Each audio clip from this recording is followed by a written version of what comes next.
ఒక ఊర్లో పాస్టర్ గారు సేవ చేస్తున్నాడట. సందర్భం వచ్చింది నేను చెప్తున్నాను. ఎంత కష్టపడి సేవ చేస్తున్నాడో. ఏ ఒక్కరు మారట్లేదు. మూర్ఖమైన వక్రజనం మారకపోగా ఆయన కష్టానికి తగిన ప్రతిఫలం ఏంటో తెలుసండి. ఒకరోజు ఒక ఆవిడ వచ్చి చిన్న బిడ్డను తీసుకొని వచ్చి, ఏమండి ఈ బిడ్డకి తండ్రి ఈ పాస్టర్ గారేనండి అని చెప్పిందంట.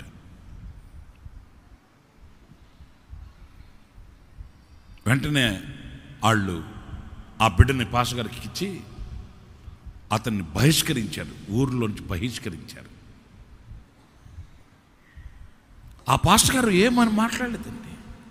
అలాగే సరేనండి అట్లాగేనండి ఆ బిడ్డను తీసుకుని వెళ్ళిపోయాడు.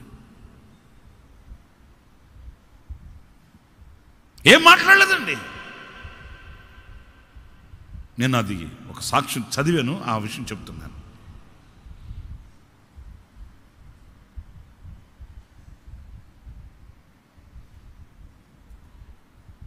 కొంతకాలం అయిపోయింది, ఎవరు పట్టించుకోలేదు అతన్ని.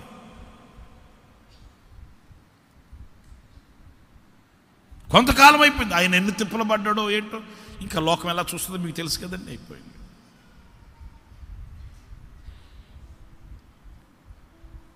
ఒక రోజున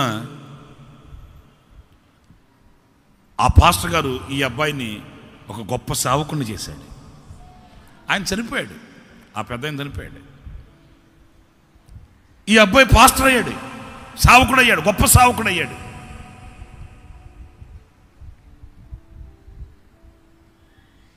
బాధాకరం. అతని తల్లి వయోవృద్ధురాలు, ముసలామైపోయింది. ఆమెకి రోగం వచ్చి జీవన మరణాల మధ్య కొట్టుబిట్లాడుతుంది. అప్పుడు ప్రార్థన చేయడానికని పాస్టర్ గారిని తీసుకెళ్తే ఈ పాస్టర్ గారు ఇతను వెళ్ళాడు అక్కడికి, ఆ తల్లి దగ్గరికి ప్రార్థన చేయడానికి. అప్పుడు ఆమె ఆఖరి క్షణాలలో ఆ పాస్టర్ గారు చేపట్టుకొని ఏడుస్తూ చెప్తుందంట, అయ్యా నేను ఒక ద్రోహం చేశాను, ఆ ద్రోహం నన్ను విడిచిపెట్టలేదు. నేను ఒక పాపం చేశాను, ఆ పాపం నన్ను విడిచిపెట్టలేదు. అభము శుభము ఎరుగని ఒక దైవజనుడి మీద నేను నింద వేశాను. నింద వేయడమే కాదు, నా కడుపును పుట్టిన బిడ్డని నేను కసాయి తల్లిలాగా వదులుకొని ఆ పాస్టర్ గారే తండ్రి అని చెప్పి ఆయనకి ఇచ్చేసి అని చరిత్ర మొత్తం చెప్తే ఈ పాస్టర్ గారు అన్నీ ఆలకిస్తున్నాడు. ఆమె చెప్తున్నాయని ఆలకించి అవన్నీ వింటుంటే ఇతర చరిత్ర జ్ఞాపకం వచ్చింది. వెంటనే ఆ పాస్టర్ గారు ఆ తల్లి చెవులు పెట్టి, అమ్మా నువ్వనే ఆ కుమారుడు ఎవరో కాదు, నేనే.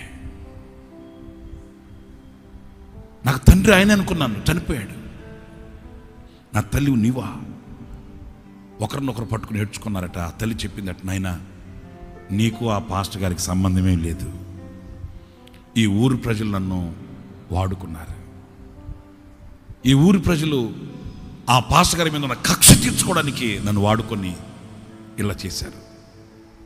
పిల్లరా, ఆ మాట ఊరి ప్రజలు మొత్తం తెలిసింది. ఆమె ఆఖరి శ్వాస విడిచింది. ఆశ్చర్యమైన సంగతి ఏంటంటే ఆఖరిలో ఆమె చెప్పిన మాటలు ఊరును మార్చేయండి, ఊరును మార్చేయండి. ఆ ఊరిలో ఉన్న వాళ్ళకి ఒక సేవకుడు అంటే ఇంత మేలు కోరతాడా? సిలువను మోసే సేవకుని గుండెల్లో ఇంత సమాధానం ఉంటుందా? ఇంత సహనం ఉంటుందా?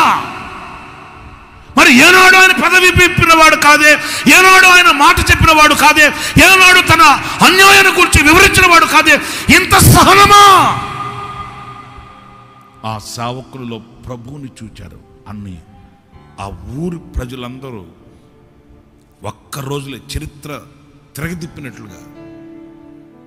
నేను ఒక మాట చెప్తాను, ఆయన సేవ చేస్తే ఆ ఊరు మారలా, ఆయన బోధ చేస్తే ఆ ఊరు మారలా. కానీ ఆ ఊరు ఆయన మీద మోపిన నింద ఆ ఊరును మార్చింది.